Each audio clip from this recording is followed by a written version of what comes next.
Stern. Thank you, Madam Speaker.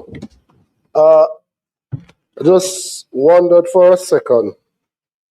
Well, first, I really just want to support the presentation that was made by the member from Northwest St. Catherine. I wondered for a second whether or not persons in the House have anybody in their family or anywhere in their close setting that suffers from addiction. Have you anybody inside of your family or close friend of your family that suffers from addiction? If you have anybody of that nature within your family, then you might be interested in knowing that gambling disorder or pathological compulsive gambling is a recognized mental health condition. Recognized mental health condition that is characterized by uncontrollable, repetitive betting despite severe negative financial, social, and health consequences. It is classified as a behavioral addiction similar to substance-related disorders. So the regulations need to be a little bit more detailed here in relation to how you treat with those individuals. Now,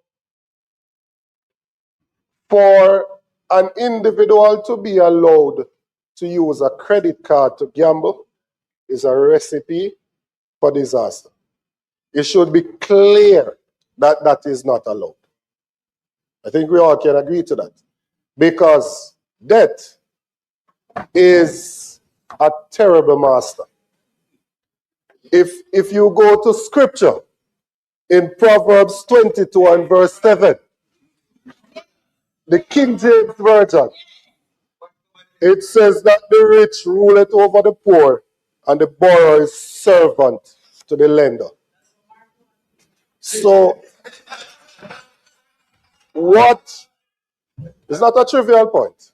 Not a trivial point. It's not a trivial point. No, what I'm saying, it's not a trivial point. If you get caught up in gambling in your 20s, then you have sufficient time to recover. But if you get caught up in gambling and you go into debt in your 40s, in your 50s, it's going to destroy your retirement. We already have a society that doesn't teach financial literacy. And so the majority of persons are already not in a position where they would have made sufficient provision for their retirement. And we therefore have to assist in protecting them against these arms that are out there. The Minister of Health is right there. He can tell you about mental health conditions in the country and the need for greater protection to be provided to those persons. So essentially what I'm asking here, Minister, is that we go a little bit further in providing protection for those persons who have an addiction. The persons who use it as an eye-opener. There's a cage question that we use to check re-addiction. It's an acronym. The C is if you feel like you want to cut down, limit your participation. The A is if you get annoyed when people ask you about it. And the G is if you feel guilty. And the E is if you use it as an eye-opener. So you get up in the morning, it's the first thing that you want to do. Right? It's a quick way of screening persons. Now, clearly, it would also be worthwhile to allow family members to be able to intervene, because the person who is addicted normally does not agree that they have an addiction, you know. And what will invariably happen is that they think that every other hand is going to be the winning hand. Right? That's all right. So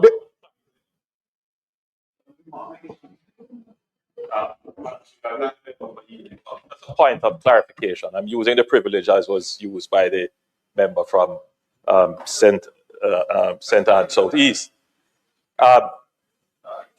Member, the framework of the whole management of casino gaming in Jamaica does require the casino operator, as I had said in my initial presentation, but to clarify even more, to manage in such a way that the gamer must register and their use of the facility is monitored.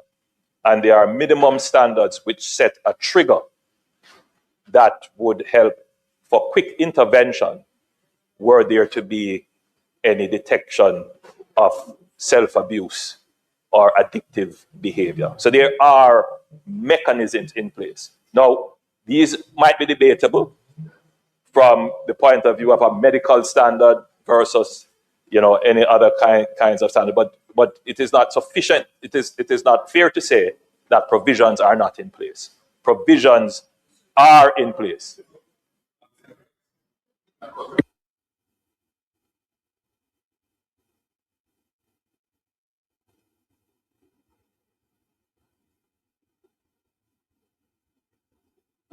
The member from St. Catherine Northwest, and then we go back to the member from, are you finished, member from Westmoreland Eastern? Okay, go ahead, member from St. Catherine Northwest. No, he wants a further clarification. Go ahead. Who are you asking for the clarification? Who are you asking for the clarification, member? Yes. Who are you asking for I'm the clarification? offering clarification. Oh, you are about offering. That's what you were not clear on. Okay, I'm offering clarification. So, member from St. Catherine Northwest intervention is to offer further clarification. None of us on this side is indicating that there's been no mention of problem gambling. What we are indicating is that the issue is so grave that the simplicity of the mention and treatment, especially to leave it to the observation of a person motivated by profit, is not sufficient. That there are others with better motives that could have been included unless there is a limitation on space. So but we are saying the third party is a family member living with the person and nothing has been in there. Is a 81 page, I think it was, document. Why is it that these things are impossible to make it 81 and a half pages? I think that it is an unfortunate thing to continue with just the profit seekers to regulate.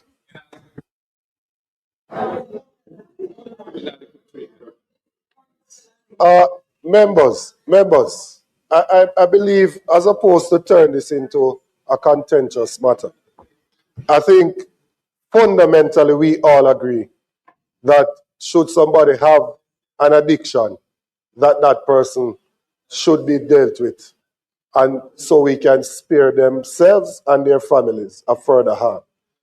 Because ultimately, if persons are in financial ruin, especially as they get older, some of them will contemplate and carry out suicide. That is a reality, you know. So I am not saying that the regulations are totally inadequate. I don't think anybody is saying that. I'm just simply saying that we should go a little bit further in relation to treating with persons who are addicted, so that we prevent the natural sequelae that will come about if we do not address it. I don't want to come back here to say, I told you so in this matter.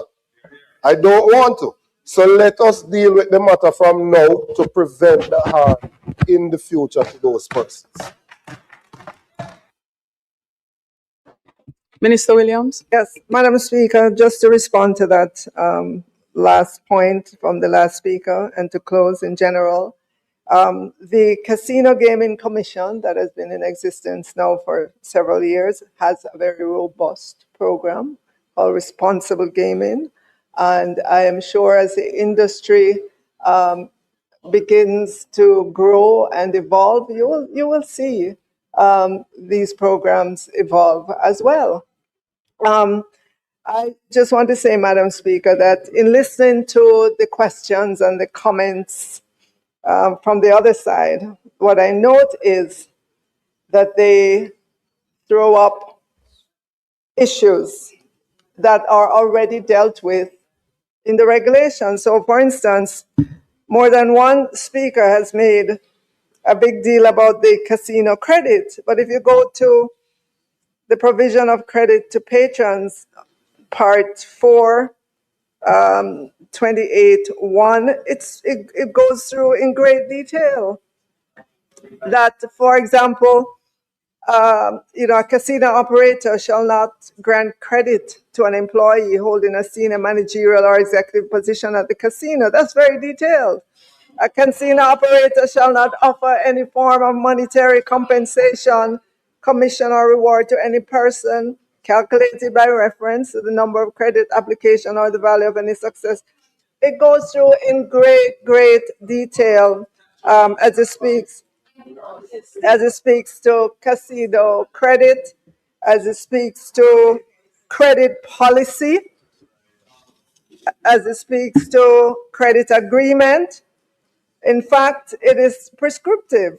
It even talks about the fact that the credit limits should be applicable to different classes of patrons. So there is a lot in the Act and in the regulation to allow us to begin the development of this industry and to know that we have the strictures in place as the industry evolves. I also want to say as well that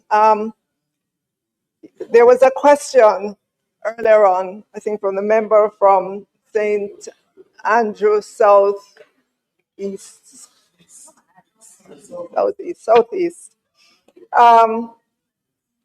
questioning, where do we model this regulation from, right? There are many jurisdictions, but then another member over that side gets up and talk about, oh, you guys are just importing from outside of Jamaica. You guys are confused. Yes.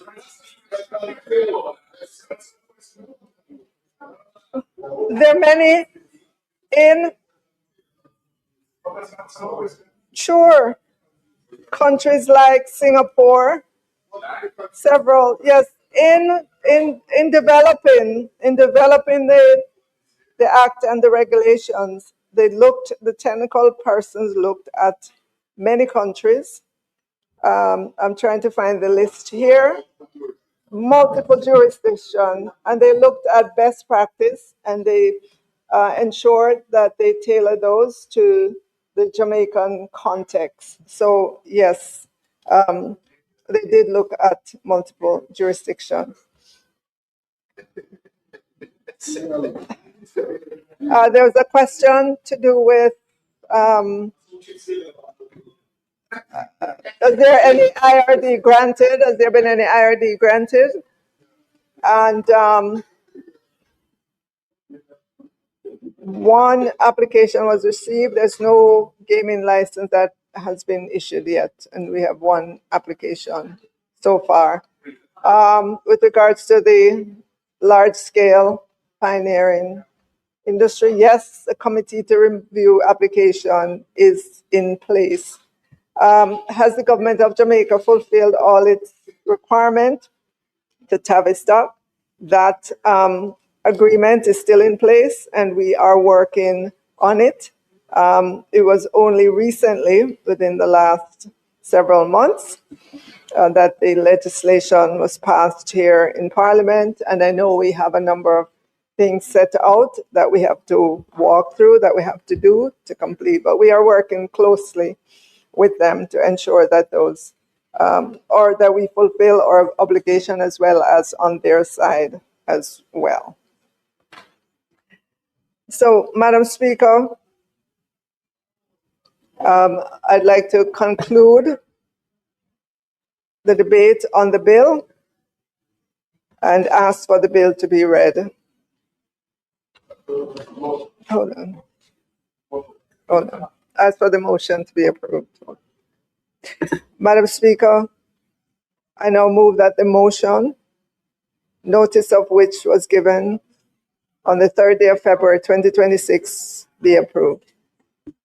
The question is that the motion, notice of which was given earlier, be approved. Those in favor? Those against? The ayes have it.